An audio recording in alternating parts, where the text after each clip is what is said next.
Hey, Beth. Hello. Hello, Hey, everyone. Mayor, Bob. Yay. Morning, all, or good evening, all. Yeah, evening. Still light out. Yay. Nice and hot. I'm at my mom's house in her second floor where she doesn't really live anymore. And so it's really hot up here. I had to go and open all the windows and turn the fans on and pull it off, but I'm still really hot. But actually today was a really nice day. It wasn't too bad. No. But he's what makes summer summer. That's why it's one of the top 4 seasons. Yes, and that is its one characteristic that makes it what it is. Yeah. But these are the times that I do wish I lived down by the lake. I'm jealous. Yeah, it's been breezy. Actually, I should open the windows. Hold on. Yeah, it's been very breezy down here. Yeah, Still 84 outside here. 84. Okay. My car, I was out with my mom, just came back and it said 91. So that's Acton. Acton's 91, a little hotter. That's why we moved from Acton. Fine, do not stay here any longer than I have to. No. All right, well, we've got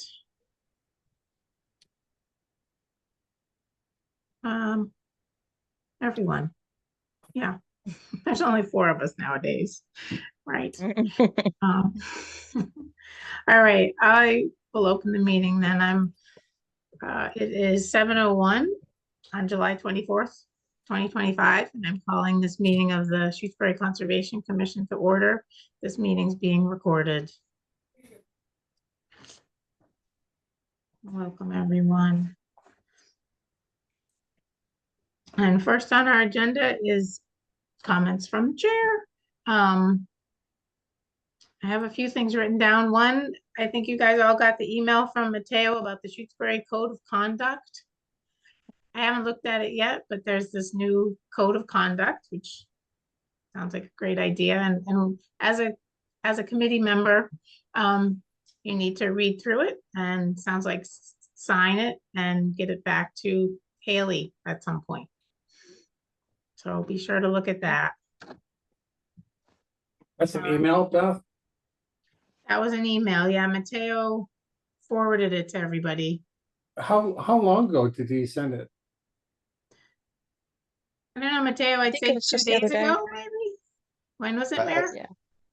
Yeah, I think it was just a couple days ago at the most. Okay, Yep. I'll look for it. I don't recall seeing it, so I'll check it out. Great. I Also, I just wanted to say I didn't receive it either.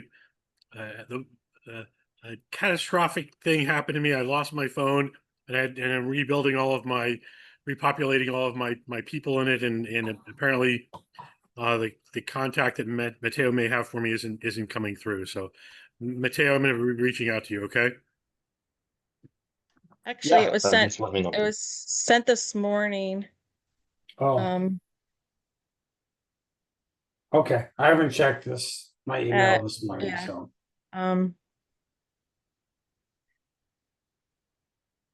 I don't know if it came to all of us. It went to, oh yeah, it did go to Concom. Yep. So, anyways, let's see. yeah, There you go. yeah. Bob, that's terrible. I can't imagine losing my phone. That's just, Yeah. sorry. Also I have that the comments on the Lake Wyola stormwater, erosion stormwater task force report that Jennifer Wallace had sent around to all of us, and she was looking for comments by tomorrow. And I had, at our last meeting, I had suggested to you guys that if you have comments on it, to send them to Mateo and he would kind of just put all of our comments together and have them come from the commission. I sent him some comments. I don't know if anyone else did, but I didn't. No, not yet. okay. We had to Okay. have it in by tomorrow, right? She was looking for comments by tomorrow. So Mateo, maybe we just send what we have at this point. Okay, I'll Um, send them tomorrow. Okay.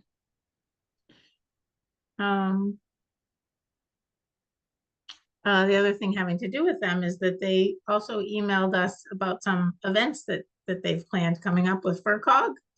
I think it's August 10th, which is a Sunday or a Saturday. It's a Sunday.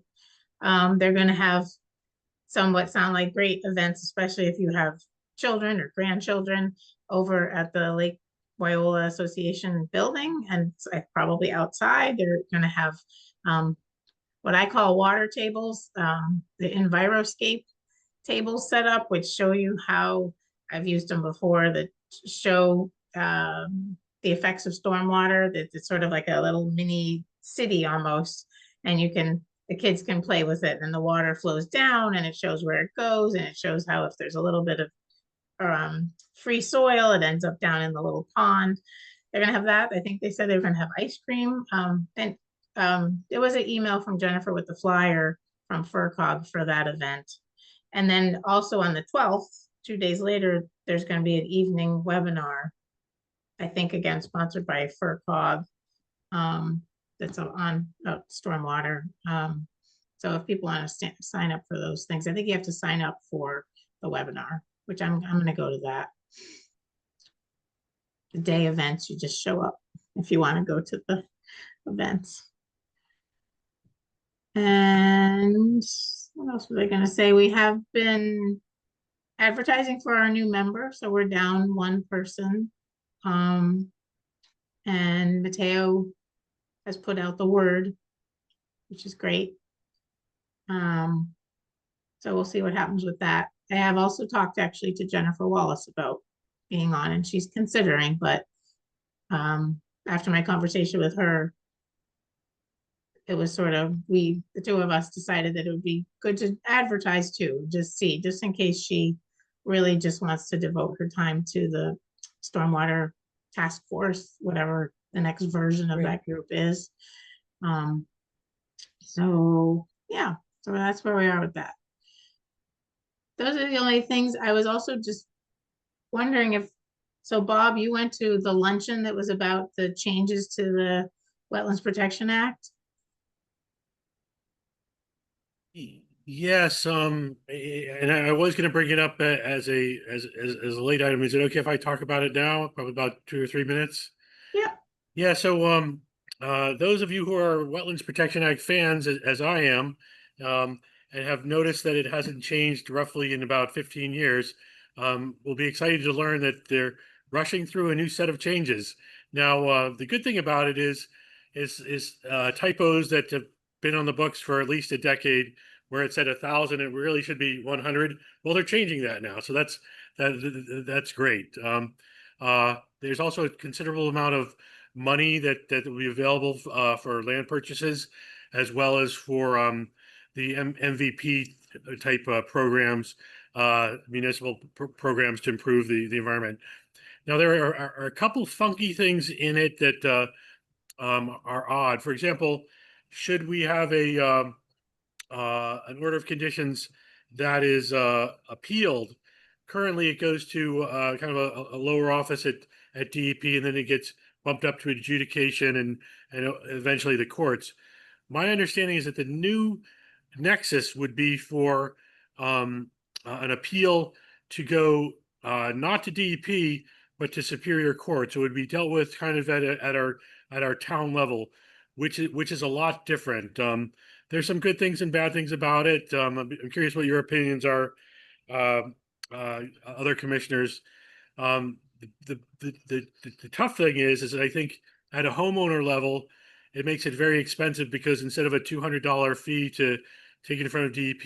Really, in order to go to Superior Court, you need legal representation and stuff like that. So I think that's tough. Also, say if somebody appealed one of our orders and we ended up going to court, well, then that eats up a lot of town council time, et cetera. So, I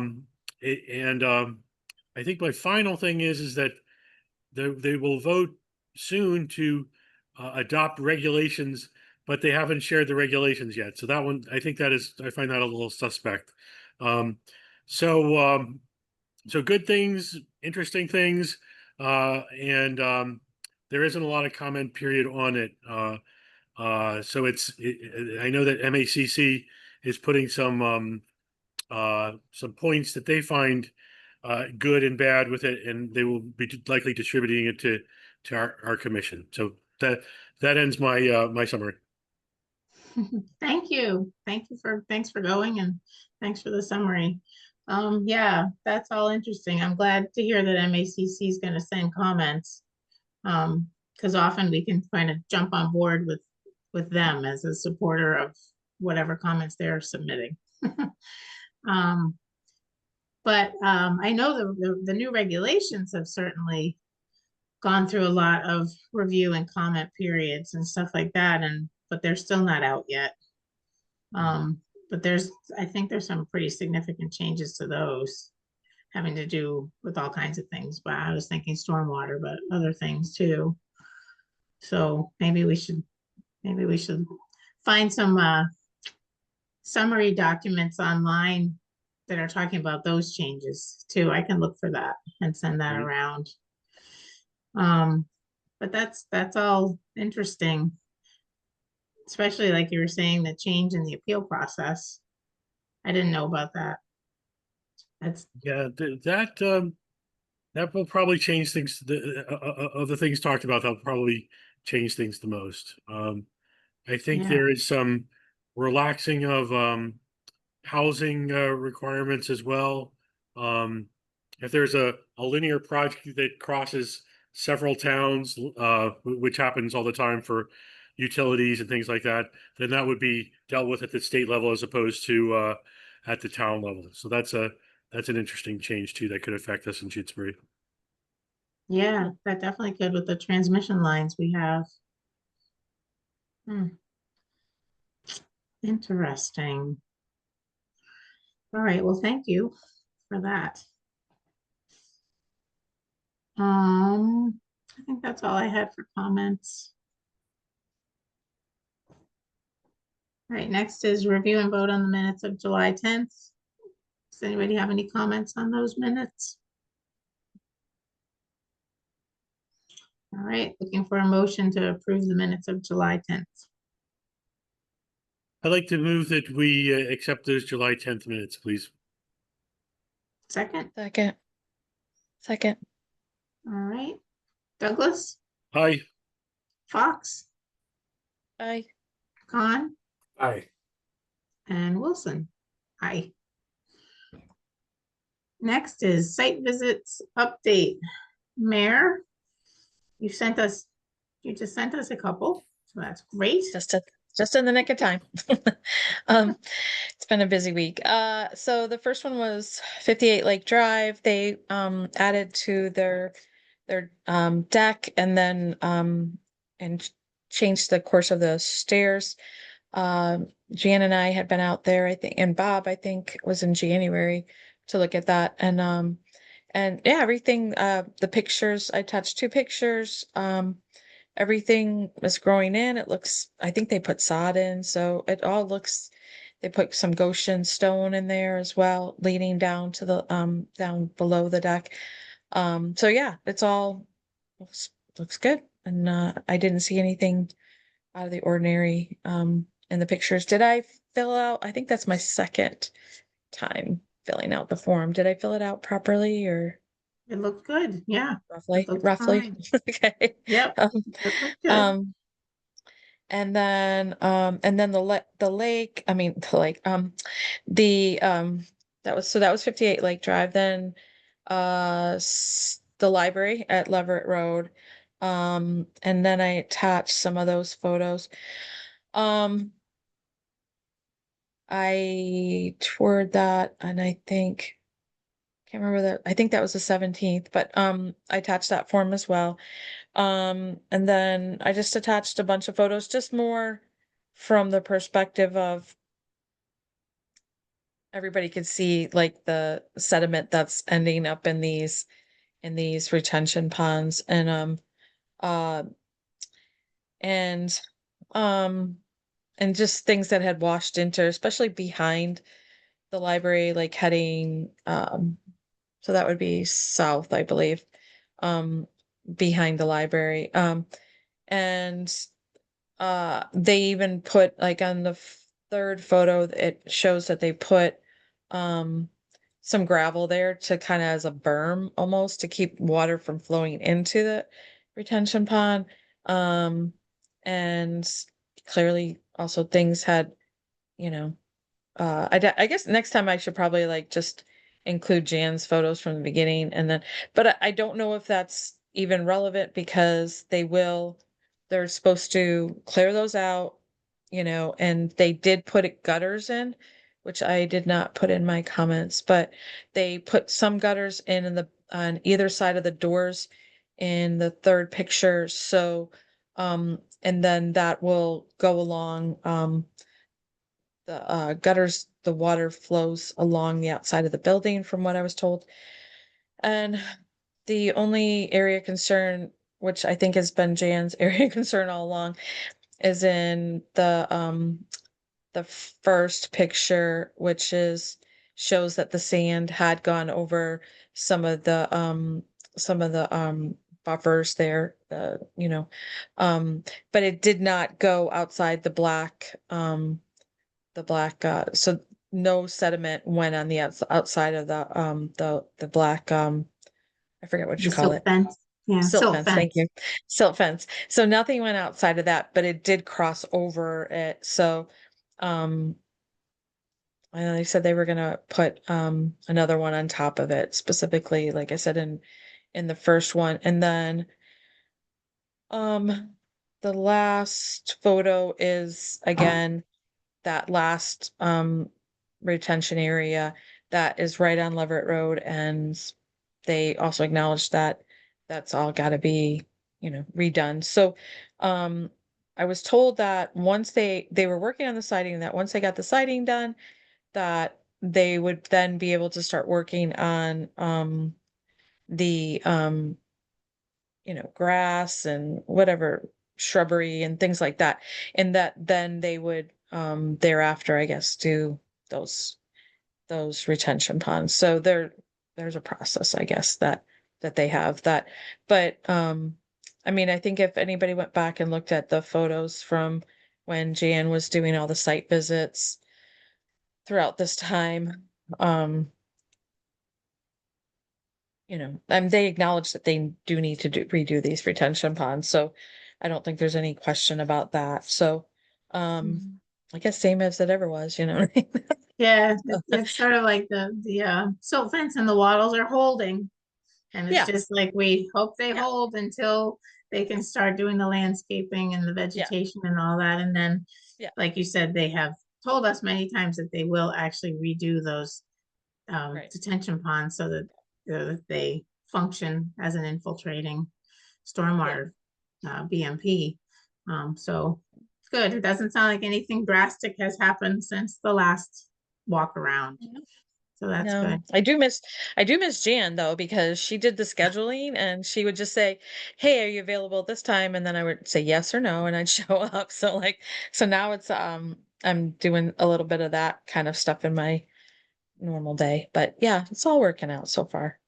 Um, Good, so yeah, that's good. it.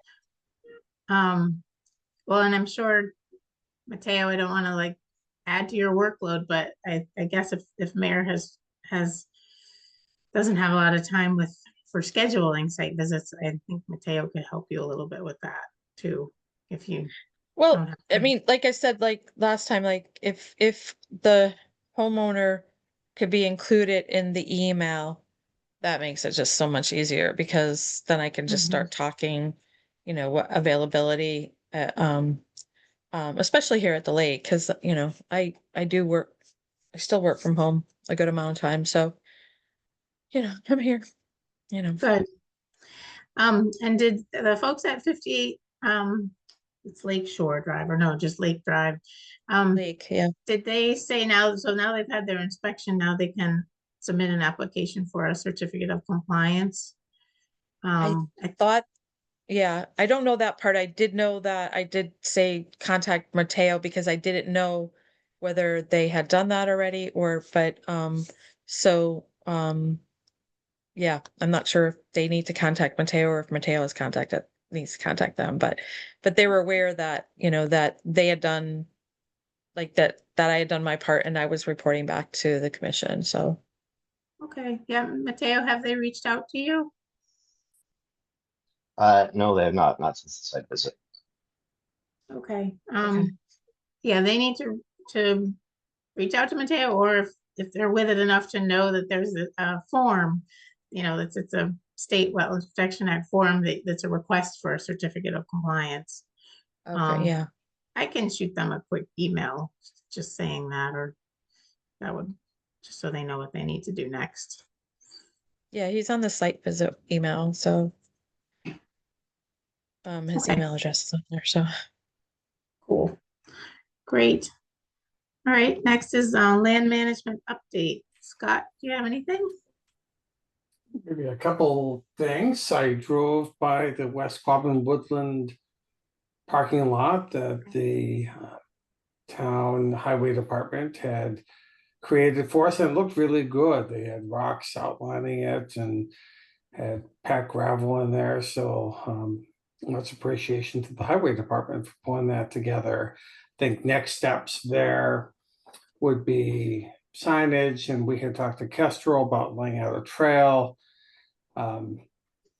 So maybe that's work that we can start to pull together for future grants. And maybe I think we still have maybe a little bit of money left in the grant account, although I'm not entirely sure if the highway department is charged to that account and what remains. So that might be a question, Mateo, to follow up on to see what still remains in that grant account. I'm not sure if the highway department was charging their time to that or not. We can go from there. The other piece of news, we're looking at Southbrook and trying to get that grant out. I've been in contact with Haley. I think she had done some looking to see where contracting for grants, or excuse me, for solicitations for contracts and the process for that. So she's pulled that together. I think she wanted to see the latest or like the final copy of the grant that we had received, and I referred her to Mateo just for version control because I know there were some last minute edits that were done at town meeting on the floor. So hopefully she's reached out to you. But that's, I think, all that one more. We were looking at getting a contract for top of the lake for invasive control. I've been talking with Penny about that. So I expect we'll probably see a bid coming. That should be a relatively small amount. So and depending on what they're looking to do, we may need to bring that to Concom for approval. I think that's all that I have. So end of report. Yeah, that's all great stuff. That's all exciting stuff. And all moving forward. Love it. All right, next on the agenda, administrative approval request from the town of Shutesbury for subduing knotweed, the Subduing Knotweed Coalition. And I see Pam's here to tell us about that request. Well, the request is, I sent maps with delineated spots on there where there are small areas of knotweed that, as a group, we have some volunteers who would like to try cutting and not digging real deep. We're talking digging with hand shovels and trying to pull out some roots. And I sent the link, and I know other people also sent the link to the video that the Mad River people had done.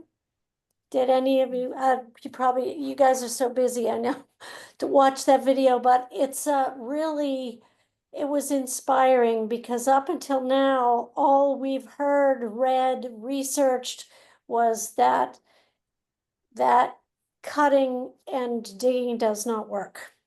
So what essentially, if I can condense all of what they said was, and they have cleared lots of acres this way, and it hasn't, and they've replanted. They dig what they can, and then they go back every 3 weeks and they cut anything that sprouts down. And they keep doing that, and then the next year less comes up. And they keep doing it from as soon as it comes up in the spring until fall. And every year that they do it, less returns. So we don't have enough people or interest, and maybe this will grow, but you know how it is finding volunteers. We know it's not an easy task, right? And it's always the same people who volunteer to do these things all the time. So we have a very small group right now of people who are willing to go out and attempt to at least minimize, if not eradicate, these small areas, those ones that I brought up. And there's other small ones, but we can only take on so much. So I figured if I'd give you a bunch of spots, you could at least tell me you can work on this, this, this, and this, and we'll see what happens. I don't know. So that's where we are.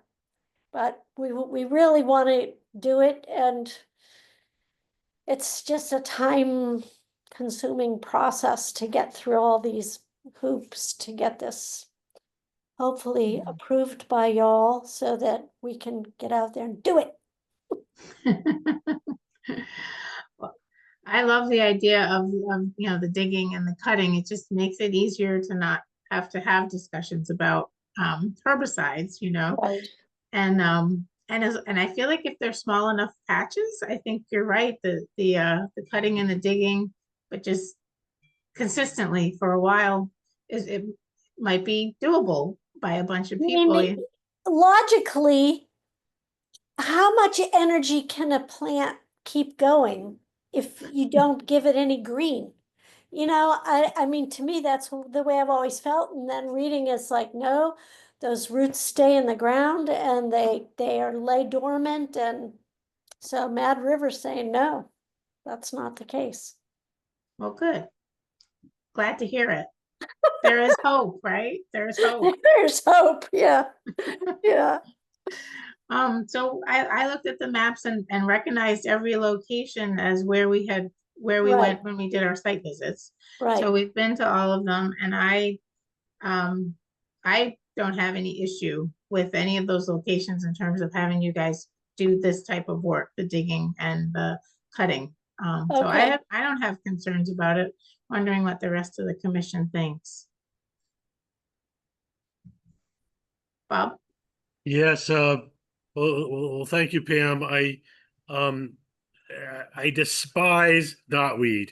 It I is know. it is like the Hydra. You cut off one head, and more heads grow. I think your strategy of starving it of your chlorophyll by cutting the green part, letting it take all the energy it's got from the roots and sprout again, cut that again and again and again is something that I know that in lawned areas you can keep it back by cutting it repeatedly, and it just can't keep enough sugars and so on to keep alive.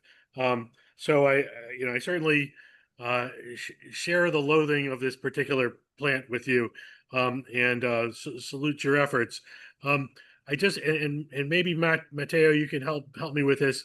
The this will be taking place on town land, correct? The It's in cutting, the right of way. Sure. Yeah. the rights of Yeah, way. in the right of way. Yeah. Yeah. Mhm. Now, as far as the town giving permission to a private group to work on uh town land, is there anything that would uh forbid that, or is that something that can be authorized by the administration of the town? I mean, Beth, you might know better than I would, but I don't see why the town wouldn't have the authority to let volunteers do any kind of work on public property. Yeah, I think it's, similar to a lot of the stuff that's happening at the library. That's a town-owned project, that's town-owned land, yet we've got volunteers, removing invasives there, but doing other projects too. And it's also not too much different than a contractor. I mean, often a town gets the permitting for a project, but then they go and they hire a contractor to actually do the work on the right of way, for example, within the road, or other town properties. And I think volunteers, it's kind of a similar relationship, but the town does have to be the applicant simply because they own the land. That's sort of the way the Wetlands Protection Act wants to see applications come in. So Mary Ann has her hand up. Yes. Yeah, I was just gonna say that, when we've used volunteers to do, well, when we did trash removal at Lot 032, we had volunteers sign a town volunteer form. And you might ask the town administrator if she wants you to have volunteers do that, if it is town property. So, Okay. Sounds like a good idea. yeah. Scott, you have your hand up.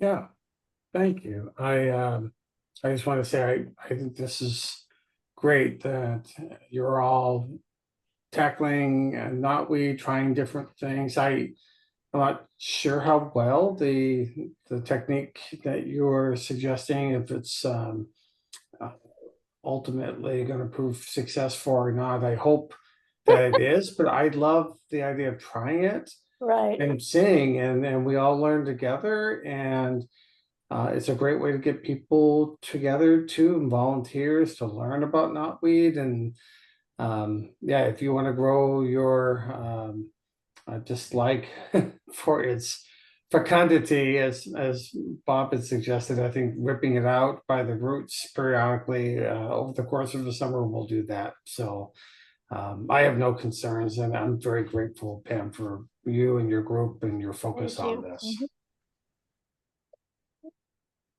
And the only other thing that I would comment is that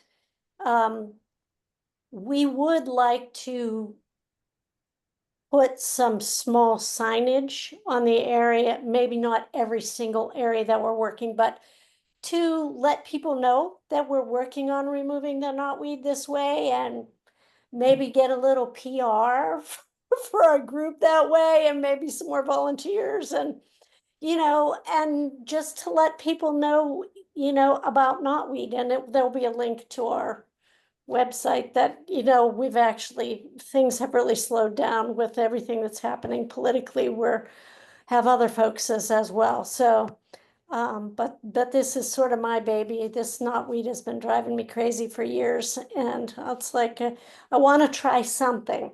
So if we couldn't go the herbicide route, which would be faster, quicker, and easier, then we try this. If it doesn't work, it doesn't work. Then I'll give up. But I feel like it's worth a shot. My one other comment would be sure to be safe on the roads. Oh, You're absolutely. gonna be right there. You need to Yep. use orange cones and put on your safety vests and Yes. everything. So good. All right, is there any public comment? Oh, Tom's got his hands up. Tom? Thank you. Let me just okay, cool. How are y'all doing? Good. Good. Thank you for letting me talk. And I'm definitely also an advocate for dealing with knotweed and getting rid of it. My concern with this application, I shared with the Conservation Commission already over email, is that I don't have a clear picture, no matter how much I try to clarify it, of who the people are that are applying. It doesn't appear that the Subduing Knotweed Coalition is in any way incorporated or recognized in such a way that I can identify the names of the people who are actually applying. Well, the applicant's the town. So that's because it's the town's right of way. The actual applicant for the permit is the town. And Right, then these would be a group of, in this case, volunteers, not necessarily a contractor, but volunteers that will be doing the actual work for the town. right. But those volunteers aren't named in the application, and there's just no clarity about how would I become a volunteer to do that. And again, in the application, it does say this is for the Subduing Knotweed Coalition, but there's no accountability about who that is. If there were a liability issue, I think each person would have to pursue that liability claim as a personal claim. But it's being offered through the town's application to a group, but the group doesn't have a standing as a group in any forum that I'm aware of. So it just appears to be a conflict, like a non-transparency issue, an accountability issue, and I believe that the application should really be submitted with the names of the people who will be doing the work in order for the public to be able to understand the application. Well, I guess my only thought on that is often the town, for example, will come forward. Again, I like to use my work as an example, is I just went before the Amherst Conservation Commission for a culvert replacement project. And we got all the permitting and everything done before we even knew who our contractor was. We hadn't even bid the project yet. But we got the design approved and we got through the Conservation Commission permitting process and then bid the project to. So in that case, yes, Concom will often ask, is the DPW doing this work or is a contractor doing the work? Just out of curiosity and because they want to understand who's going to do the work. And in this case, it was going to be a contractor, but they certainly didn't know who the contractor was. And I just see this as sort of similar to that. It's the town submitting a request for a project and the town gets the permit, but then it's a different group that's actually going to do the work itself. But a contractor would be licensed and certified, like there would be a process for knowing who that contractor is and their qualifications. This group doesn't have that sort of certification. And again, I really think it would be a more direct and valid approach just to name the actual people doing it, because naming the group adds a layer of obfuscation, of grayness, which doesn't need to be there because we do know the people. The people can sign liability forms. I don't believe anyone is going to sign a liability form as the Subduing Knotweed Coalition. They're going to sign it with their name. So in the worst case scenario, I worry it could even be a form of an open meeting law violation because as listed on the agenda, it was not pursuable for the public to understand who is the Subduing Knotweed Coalition. It's a name that isn't attachable to any certain group. Yes, we could have an application and not know who the people or group will be that will end up doing the work, but eventually we would know the name of the people, or if it were a group, it would be a licensed or certified or somehow registered group. So I just worry that the process here has included a hurdle that is not allowing for public access to know what the public would like to know. Pam, do you know who's going to do can you list the folks who are going to be doing the work or do we not know yet? There are a few people that I know would be willing to volunteer, but it could be different people at different times. You know what I mean? They're most people from Shutesbury. Some people, I'm trying to think, one person may not be from Shutesbury, one person might be from Amherst, but I think, yeah, I mean, if we all signed, if if the town wants us to sign waivers or whatever, that makes sense to me that everybody would be, you know, you're working beside the road. We'll take every precaution, but you know, accidents can happen at any given time.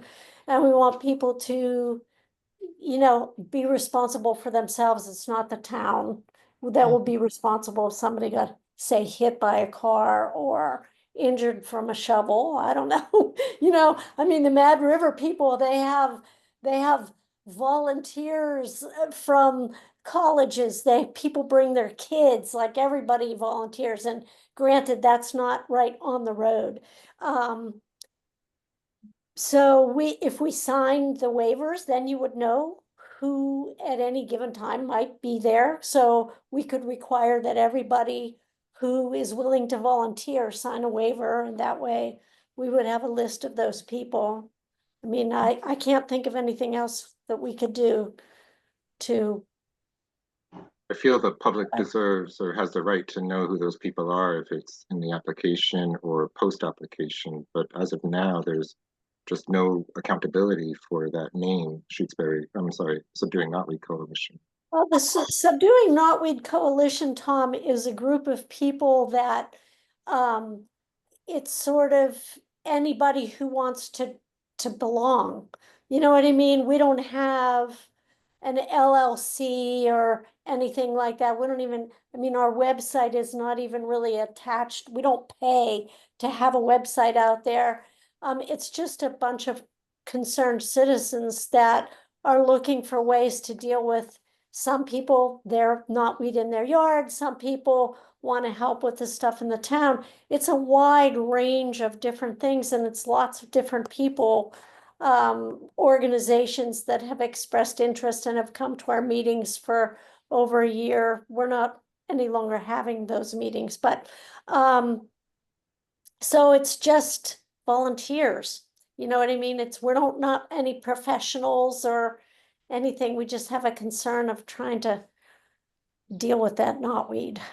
I think how you described it, though, unfortunately, is exactly my point, that it is not a recognized group. It is just a group of volunteers, and it should be those people who are applying under their names in order for the public to have the knowledge of what's going on here.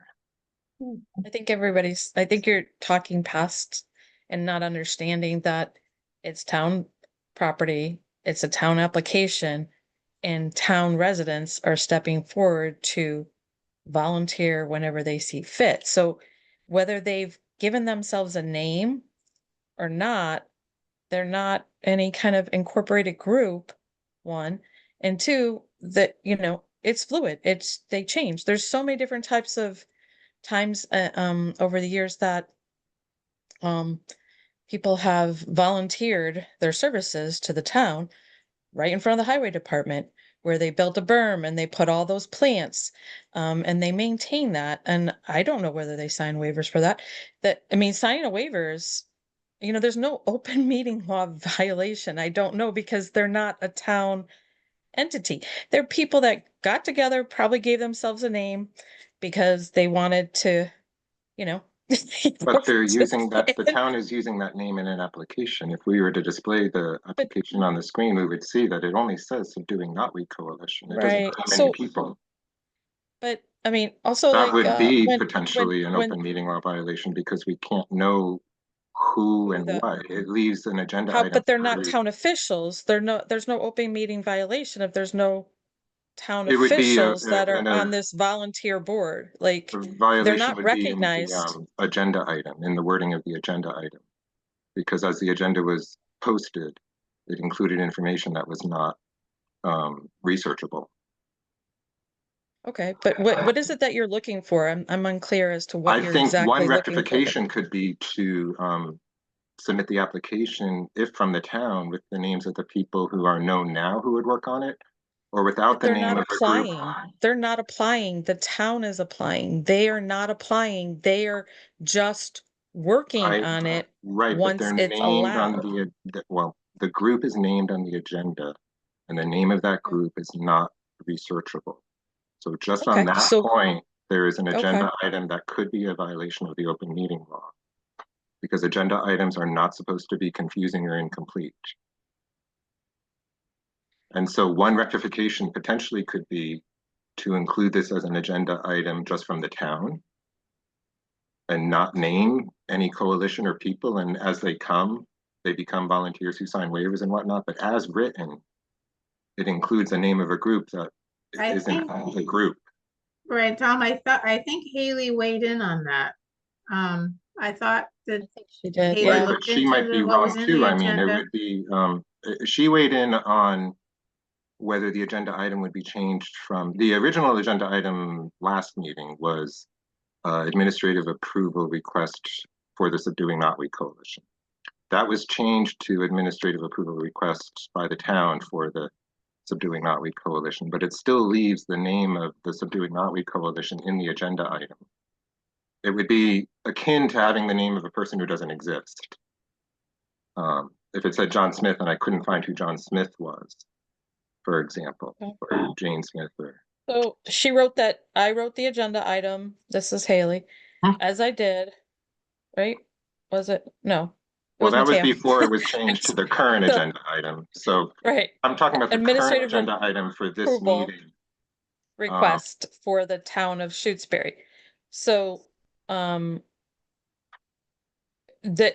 the request, so you're saying that you want people who have done work to find out where this knotweed is, and they want to volunteer, that they then need to apply and submit all their names in order No. to, No, that's not what I'm saying. I'm saying that as written, the agenda item is not clear or complete and is confusing to the public. So, okay, so I think there's a few people that want to weigh in on this. What I'm hearing you say, Tom, is that you would have actually been happier if the agenda simply said the town of Amherst is requiring, it's a request coming from the town of Amherst to work on knotweed at these locations, not mentioning any group at all. That would have been more appropriate in your mind in terms of an agenda item. And then the town itself takes their permit and allows whoever they want to do it, but you're just saying that it's not a clear agenda item. I would add to that, you said Amherst, I know you meant Shutesbury, but also a kind of a corollary of that would be also don't include on an agenda item any name that cannot be by the public researched in advance of the meeting to understand what that agenda item means. So the meaning of the agenda item was not able to be ascertained because there was a name used that had no reference point in real life. I see. did you want to Okay, volunteer or? I have every desire to volunteer, yes, but that's a separate issue. Okay, Yeah, There I you just go. like agenda items not to be confusing, and this one was confusing. All right, let's let some people who have their hands up speak. Scott? Thanks. Yeah. Thanks, Madam Chair, and I appreciate the comments, Tom. I think and I understand the point you're trying to make. I don't share the concern here. I think despite while I understand that the applicant in this case, it's the town, and in the agenda, it says that this coalition of volunteers would be doing the work. I think we are talking about this in an open meeting with having that coalition doing the work as volunteers for the town. I think the methods and locations and for the control of the knotweed are really the most important piece, and that's what the commission is considering. So I understand the concern. I'm glad that you raised it. I don't share the concern as far as an open meeting law violation. I'd go with the advice of our town officials on this one. Thank you. All right, and Penny, you have your hand up. Yes, I just want to say, I feel like this conversation is lost in the weeds at this point. I would like to respectfully request that the commission make a resolution on this and that we move on. Thank you. All right, yeah, I hear what you're saying, Tom. And I think clarity with the agenda is important. However, in this case, I think because it's a group of volunteers, and I do feel like I understand that the town's applying for a particular work and that the permit is going to the town. So I'm all right with the way it's at. Yeah, and I think I'm all right also just with the work that's proposed and the locations that are proposed. Thank you. And if any other commissioners have any issue with any of it, please comment.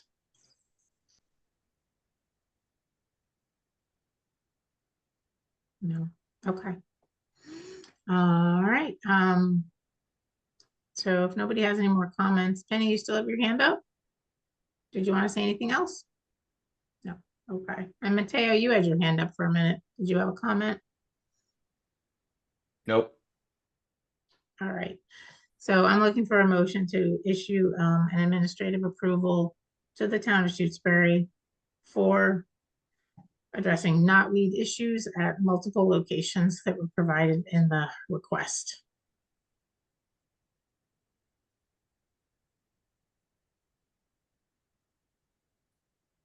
So moved. Second, Second, okay, Con, Aye. Douglas, Aye. Fox, aye. and Wilson. Aye. All right, I appreciate those comments though, Tom. Clarity is important. Next on our agenda, certificate of compliance for lot 032 wetlands restoration.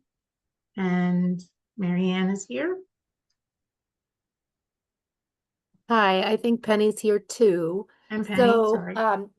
so I just want to go on record as saying Penny has really done most of the work, for this. I wasn't even in the state when this work happened. But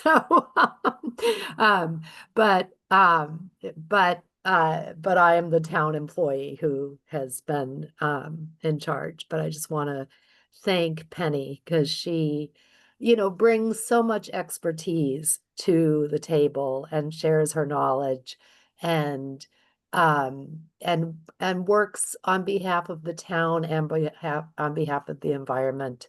And it's really nice to have people like that in town, working for us, like all of you are doing. So anyway, so we planned and implemented the 2 small wetland restoration projects, and they have been successful, and you've come out and seen them. And so the next thing is a certificate of compliance, and we're here to officially apply for that. Wonderful. Yep, we've all received Ward's final report, which definitely concluded that he felt everything had vegetated and grown in very well. And we also did the site visit. Everybody did the site visit. Well, I don't even remember now. Like you, with so much going on. I don't remember even who was at the site visit. I was there. I think You were Jan there, Mayor was there. Mayor and Jan, yes. Okay, good. And everything did look very well. Everything's grown in. There's wetland plants that are doing wonderfully, surrounded by some other grasses and things, but both restoration areas I thought looked great. So I can share the certificate of compliance, but I just wanted to check and see if anybody had any comments before I share the screen. No comments? Okay. I'm gonna share my screen. Hopefully I can find it. Oh. Mateo, I need to be able to share.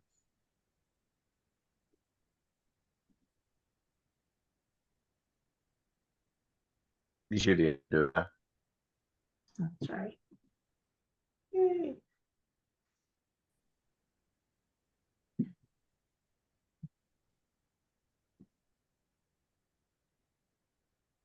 All right. Can everyone see my screen? Yes. Yeah. All right. certificate of compliance. Beth, could you make it a little bigger for my old eyes? Thanks. Sure. They're much better, thank you.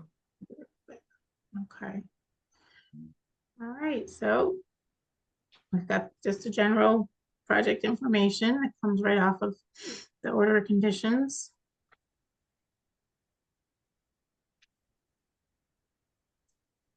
Site inspection on June 26th. And then we've got complete certification checked off.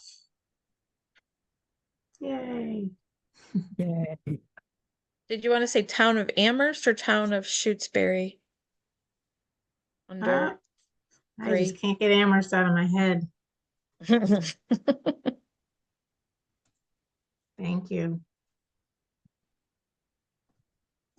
Shutesbury, not Shrewsbury. Right, right. I get those confused always. All right. And then I just put question marks here for any ongoing conditions that anybody might want to add. I didn't have any. I felt like the restoration was done according to the order of conditions. It met all the requirements of the order of conditions. And it's, I guess, sort of not the type of project where you usually do ongoing conditions. So if anybody nobody has any, I can't see everyone. I'm assuming nobody has any. If you do, you must speak up. Mm. All right, so that's it for that form. Fill in the date, fill in some signatures, and we're good. All right, Penny and Marianne, did you guys have any questions or changes or anything? No, okay. No, Great. thank you. Sure. Looking for a motion to issue the certificate of compliance for the restoration project at lot 032. So moved. Second? I'll second. All right. Fox, Aye. Douglas, Hi, Khan, Aye. and Wilson. Aye. All right, thank you very much, Marianne and Penny. Well, I'll get that to you. It's already written up, so it should go out beginning of next week. That's fine. Great, And then And I it has to think, be done. recorded. right, we'll take guys it and know that, record it. yeah. Yeah, we've done that.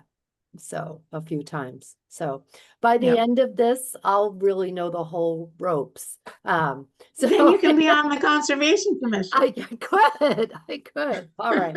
Let me get the library built first and then I could be on the commission. All right. Thanks, everybody. Thanks for all you're Okay. doing for the town. Okay. Thank you. We can't wait for the library. All right, now the regulations. I think I might jump down to unanticipated business just for a second and then go back to the regulations. The only thing I have under unanticipated business is to ratify the emergency cert that we issued to DPW for Leonard Road, which you guys actually voted to issue it at our last meeting. It was to remove or to lower a stormwater pipe, a 12-inch stormwater pipe on Leonard Road. And we voted to do it last time, and now it's been issued, and now we just have to ratify it. So looking for a motion to ratify the emergency cert for DPW for the pipe So on moved. Leonard Road. So moved. Okay. I'd like to second. Okay, Douglas, Aye, Khan, Aye. Fox, Aye. and Wilson. Aye. Excellent. Okay, so now just the regulations, and I sent around to you guys the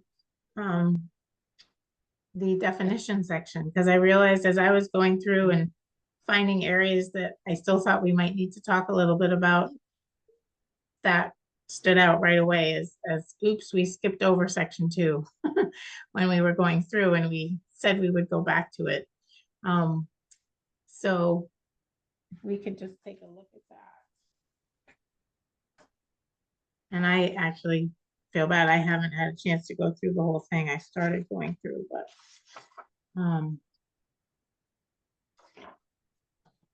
anyway, I will share.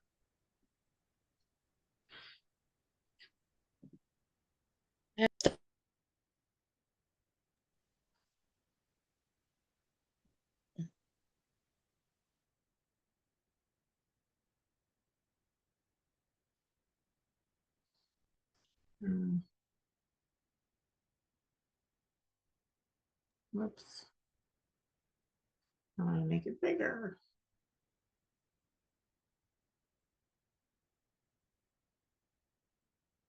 There we go. Okay.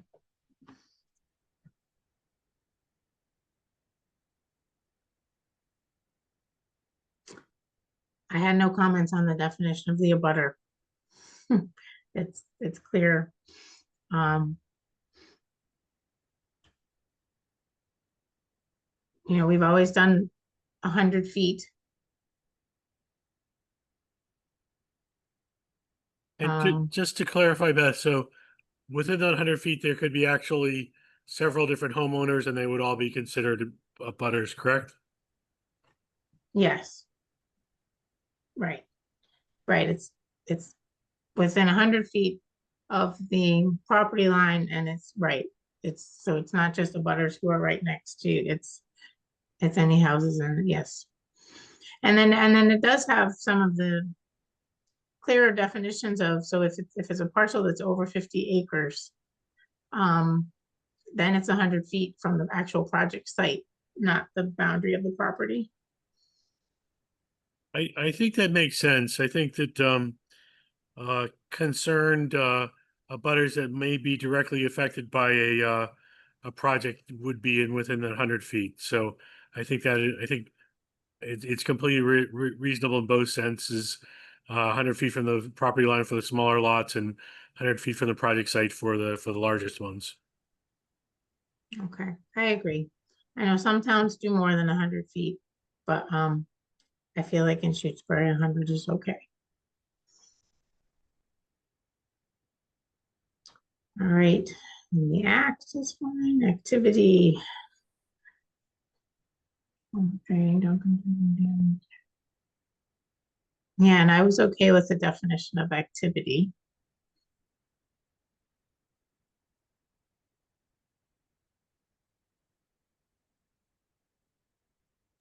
That looks kind of like the MACC descriptions. So I'm certainly okay with it. Yeah.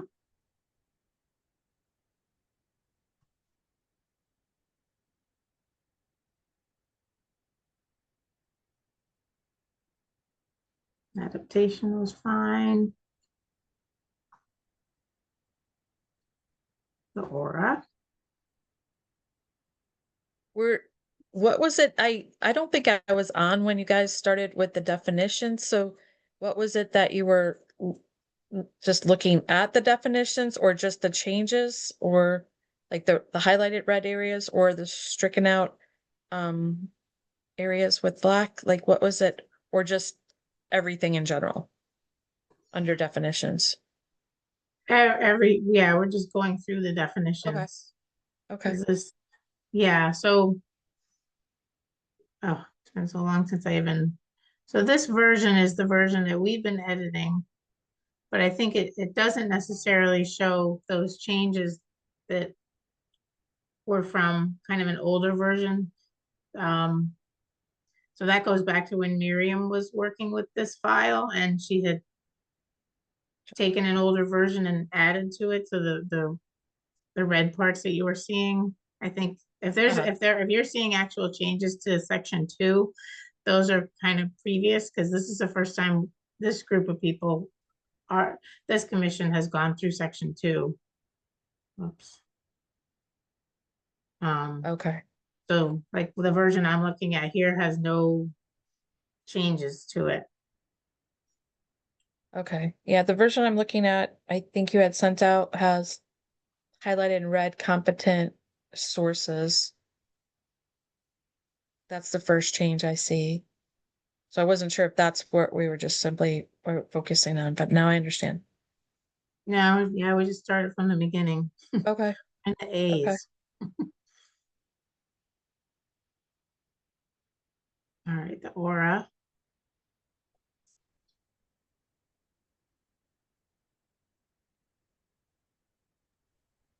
Beth, could you do another click zoom in on that? Sure.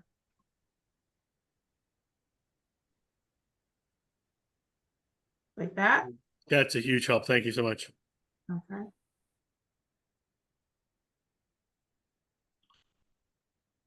Move.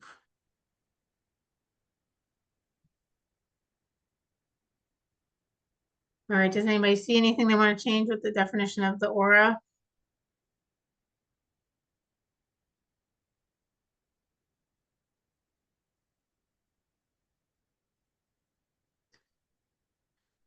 This, I think. I'm gonna take a look at that, where it just says bodies protected under section 2 of the bylaw. Make sure that that's right.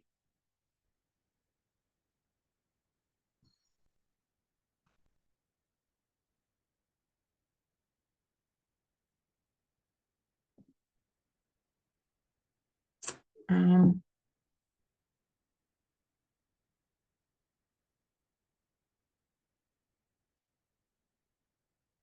these are all good for me. Agriculture. Agriculture has a huge definition in the Wetlands Protection Act. So most towns just kind of go with how that's all been sort of figured out by the Wetlands Protection Act. Now, alter, this is an important one for us all to agree to or add anything that we might want.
I think that covers it. It's also very similar to the Wetlands Protection Act in terms of a lot of the things it lists, but it also goes, kind of beyond, which I think is good.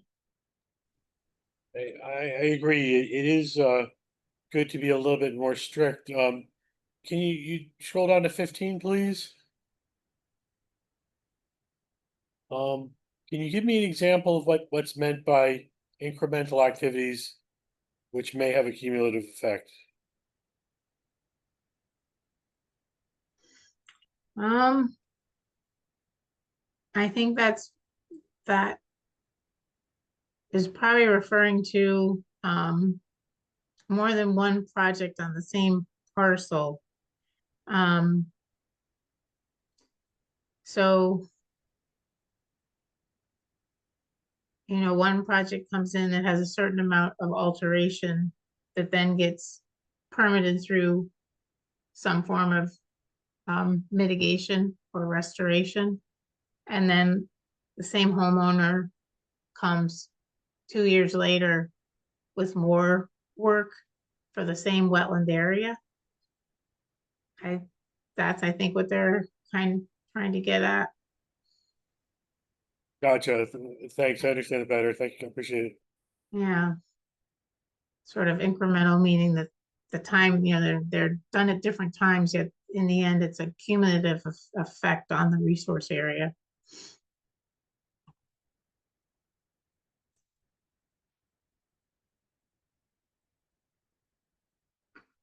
Applicant, looked good to me. Application, all good. Aquaculture, sure. Arborist, a professional certified in aquarium books and health. Sports and wood. That's good.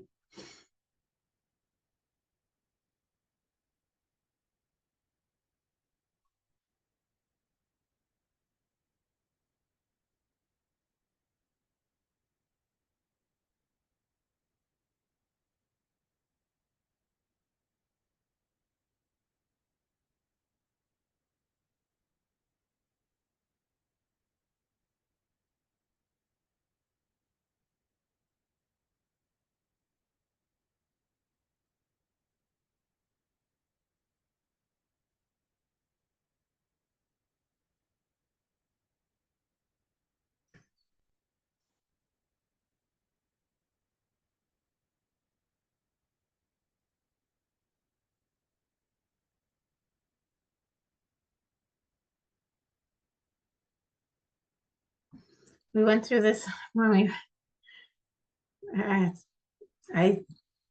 nah,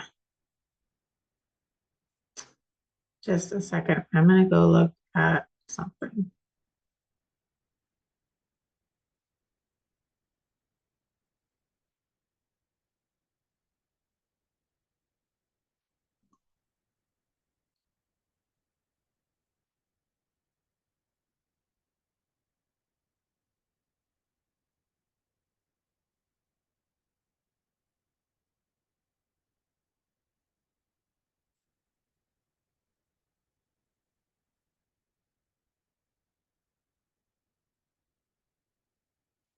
Yeah, lower.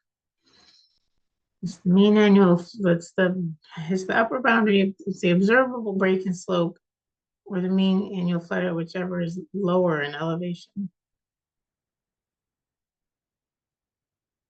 Back up.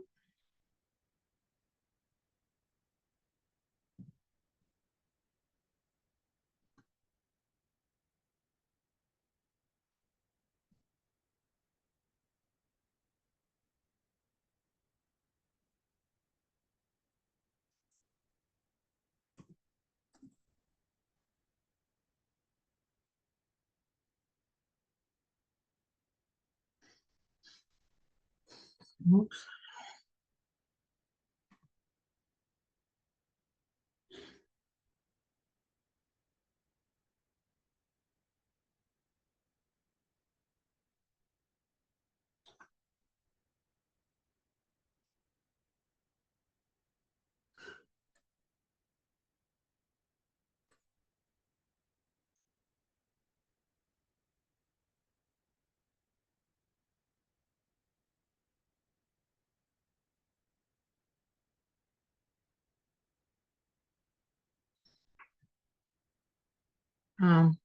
I'm fine with defining BVW as it's defined in the Wetlands Protection Act and its regulations.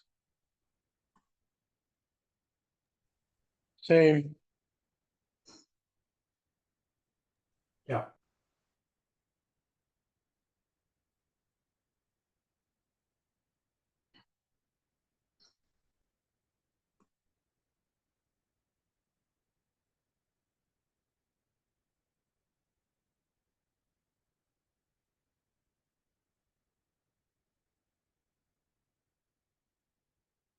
Okay. Buffer zone looks good.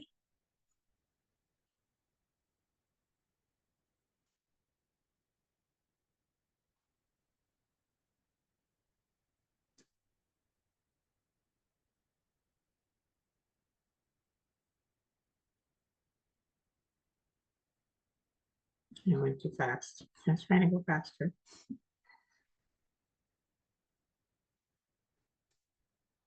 Competent source, an individual with at least a master's degree in wetland science for college. At least 2 years.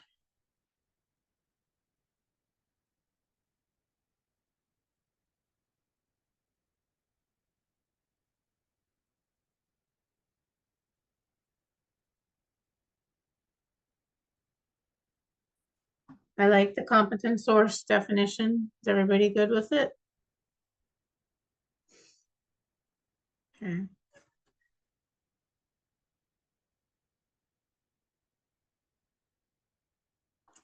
Consultant, architects, and biologists.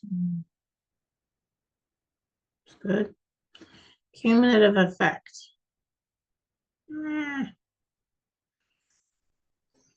Combination with other activities.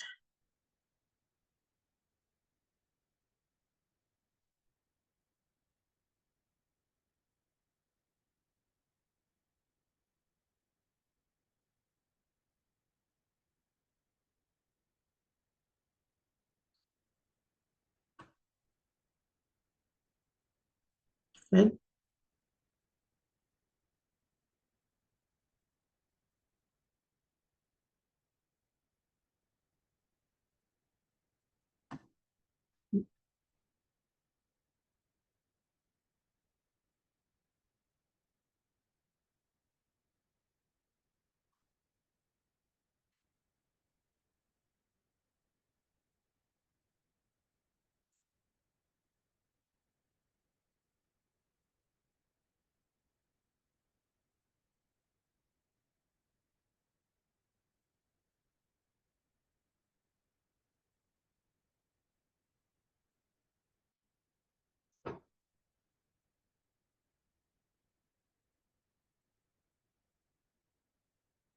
I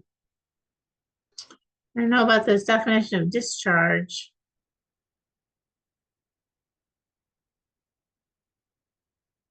Because you can have a discharge of perfectly clean water.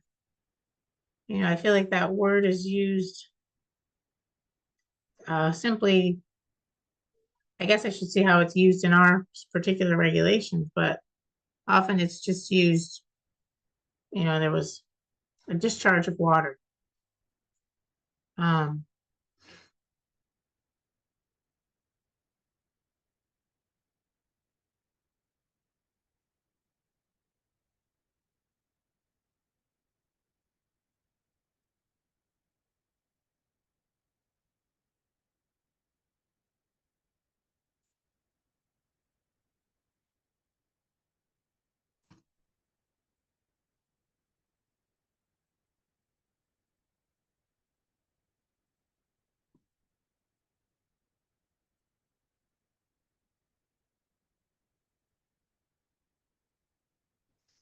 don't know.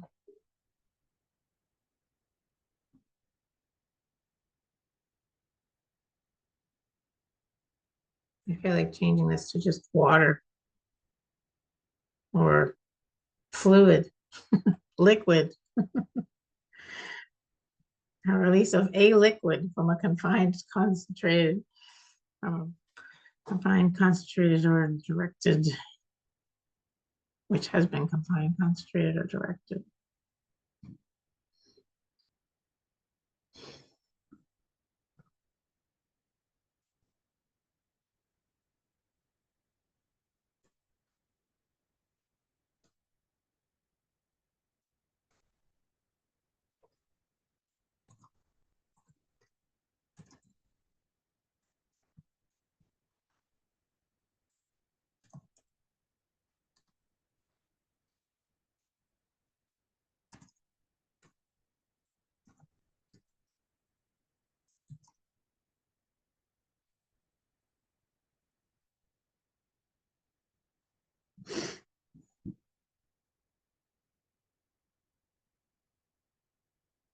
I don't even get that. I don't know. Is that what other people think? That discharge really just can refer to any kind of a release of of a liquid, not, it doesn't necessarily have to be something that's contaminated, I guess. I'm okay with that. Okay. Same.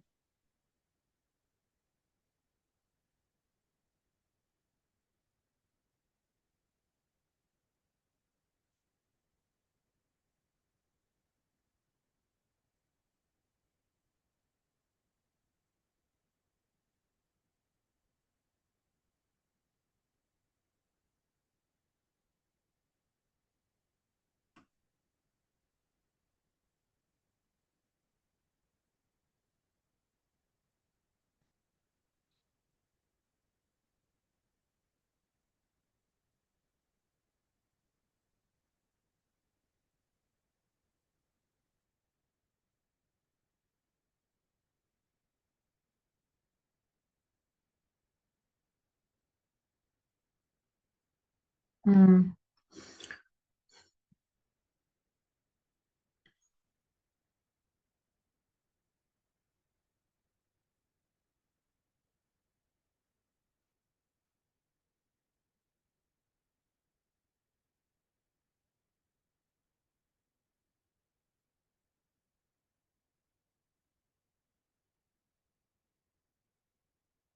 Hmm.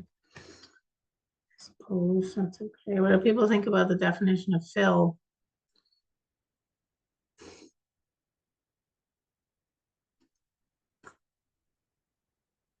Geez, there's the word discharge.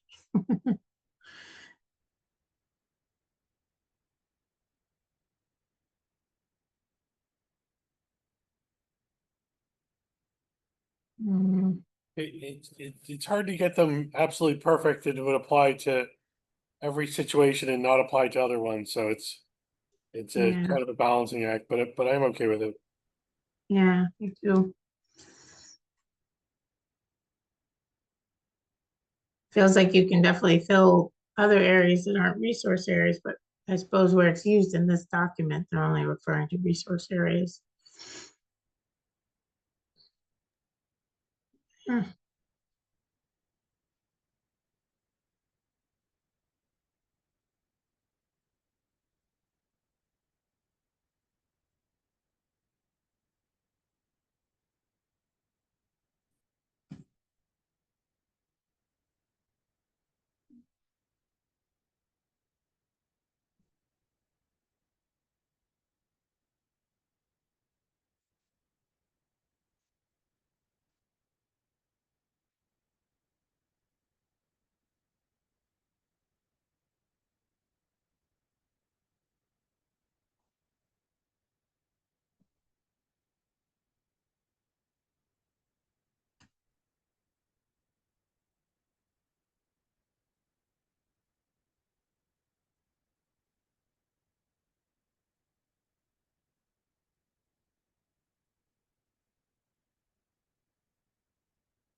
Um, I'm all right with the freshwater wetland definition.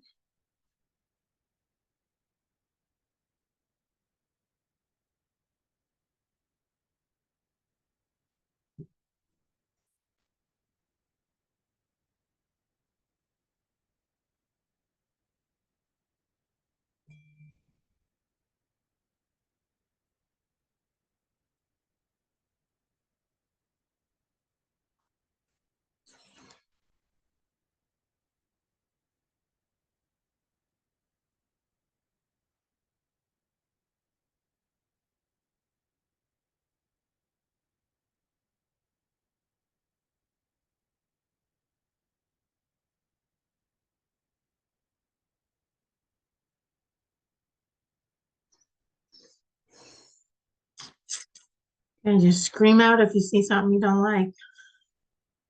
I'm gonna keep going.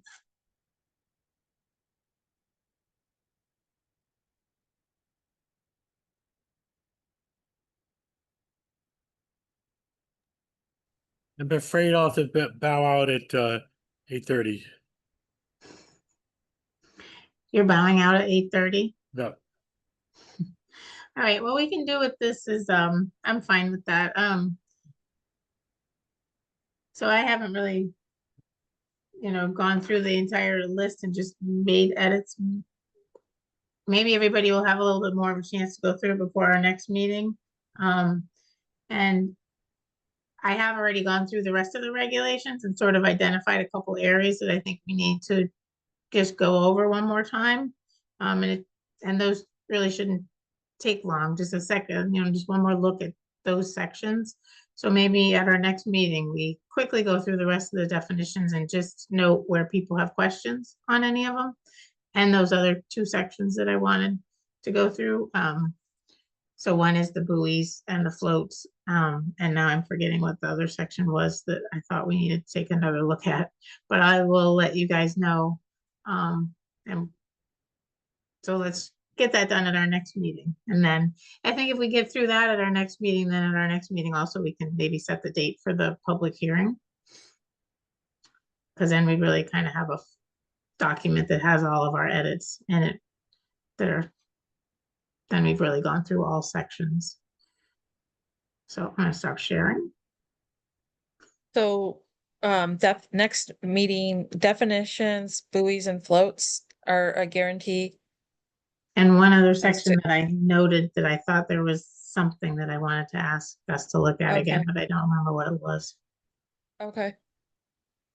Yeah, the earlier, I guess, yeah, if we could, get like kind of advance notice, that makes things a lot easier too.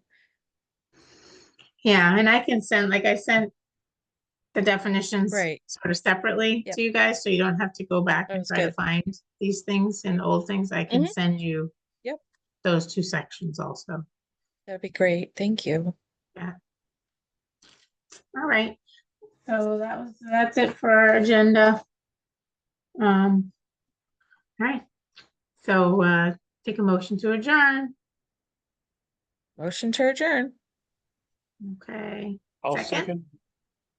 all right, Fox, Aye. Douglas, Aye. Khan, Hi. and Wilson, aye. All right, thanks, Have a good night. everybody. Yeah, you too. Great, thank you, everyone.